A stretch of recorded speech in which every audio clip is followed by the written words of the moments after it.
magaling mag-rap. Yes, yes, ma'am. Meron na ring mga babae. Astig. Break it down, woman. Ang housewife na si Joanne. Rapping din ang napiling paraan para ipahayag ang kanyang mga saloobin.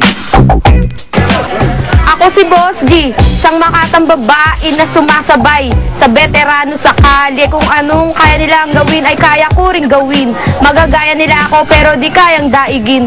Base nga dito sa lugar namin, dito sa Tondo, sabi nga nila, nandito daw lahat ng mga rapper. Kaya na-influensyahan din ako mag-rap. Minsan may mga tambay na naiinis sa akin. Sinasabi nila, hindi naman yan magaling eh. Nagmamagaling lang yan.